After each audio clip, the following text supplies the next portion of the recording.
क्या आपको अक्सर परेशानी हो जाती है जब आपको पता लगता है कि किसी ने आपकी चुगली की है या आपके बारे में कोई गलत बातें फैलाई हैं या किसी ने आपकी निंदा की है?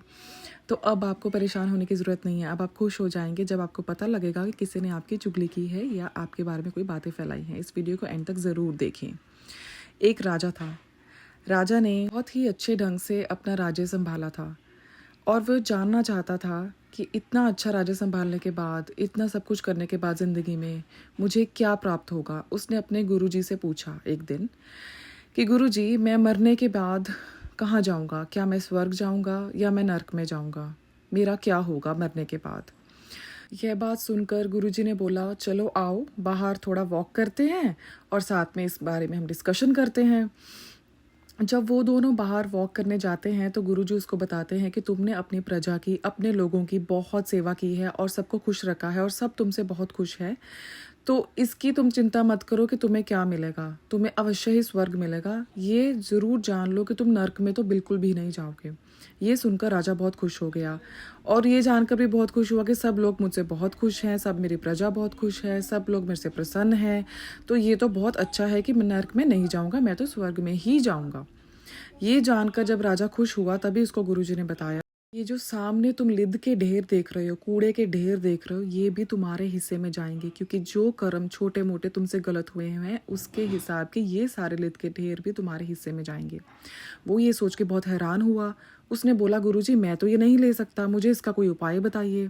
तो गुरुजी ने बोला कि ध्यान से सुनो, अब तुम्हें जो मैं कहूँगा वो तुम करोगे। 7 दिन के लिए तुमने एक कन्या को अपने रूम में बंद करके साथ में रहना है। जैसा मैं कहूँगा वैसा करना है। और जब तुम इसमें रहोगे और लोग तुम्हारी निंदा करेंगे तो वो तुम्हारे सारे लिद के ढेर उनके हवाले चले जाएंगे। उसने वैसा ही किया। एक कन्या को अपने रूम में अकेला रखा और सिर्फ वो और कन्या ही जानती थी कि वो अंदर रूम में कितने खुश हैं। उसकी सारी ज़रूरत की चीज़ें प्रोवाइड की, जैसे खाना, खिलौने या जो भी वो चाहती थी, जिस चीज़ से भी खेलना चाहती थी, हर चीज़ उसको बोला गया सेवादारों को कि इसको प्रोवाइड करी जाए। उस रूम में 7 दिन तक बंद रहने के बाद लड़की बहुत खुश थी, क्योंकि उसको वो सारी सुविधाएं मिल रही थी जो वो चाहती थी। राजा भी बहुत खुश था। और ऐसे जब वो बंद रही लड़की राजा के साथ रूम में, तो सब लोगों ने इतनी निंदा की, इतनी चुगली की, इतना कुछ बोला उस लड़की के बारे में, राजा के बारे में, कि ये राजा पता नहीं क्या कर रहा है अंदर, क्यों इसने लड़की को बंद किया है। इतना सब ने ही उसकी चुगली की, सब ने निंदा की। और धीरे धीरे उसके सारे जो लिद के ढेर थे जो उसके हवाले जाने थे राजा के, वो सारे लोगों ने आपस में बांट लिए। इतनी चुगली होने के बाद उसके सारे ढेर साफ हो गए और सभी लोगों में डिस्ट्रीब्यूट हो गए। ये जानने के बाद उसे बहुत खुशी हुई। तो उसको गुरुजी ने बोला कि अब सारा कुछ साफ हो गया है, बस एक लिद का ढेर तुम्हारा रह गया है जो तुम्हारे हवाले है, क्योंकि एक बंदा ऐसा है, एक कोई ऐसा पुरुष है जिसने तुम्हारी एक भी निंदा नहीं की। तो जब वो निंदा करेगा तो वो आपका लिद का ढेर भी साफ हो जाएगा। जब उससे पूछा गया साधु से कि आपने मेरी निंदा नहीं की, वो बोला कि मैं सब कुछ जानता हूँ, मैं तुम्हारा लिद का ढेर नहीं लूँगा, मैं तुम्हारी चुगली नहीं करूँगा, मैं तुम्हारी कोई निंदा नहीं करूँगा, मुझे पता है कमरे के पीछे क्या हो रहा है।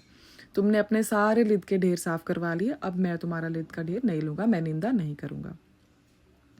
तो गुरुजी ने बोला कि वो निंदा नहीं कर रहा, वो निंदा नहीं करेगा, तो ये ढेर तो तुम्हें अपने हवाले ही रखना पड़ेगा, ये तुम्हें खुद ही संभालना पड़ेगा। राजा बहुत हैरान हुआ कि उसको ये ज्ञान था। तो इस कहानी से हमें ये पता लगता है कि निंदा चुगली करने से हम दूसरों की सफाई करते हैं और अपने ऊपर लिद के ढेर ले लेते हैं। तो गाइज, आप सबको ये जानकर खुशी होगी कि कोई अगर आपकी निंदा करता है, चुगली करता है, आपके बारे में अफवाहें फैलाता है, तो आज से खुश हो जाइए और आप किसी की निंदा मत करिए। Thank you.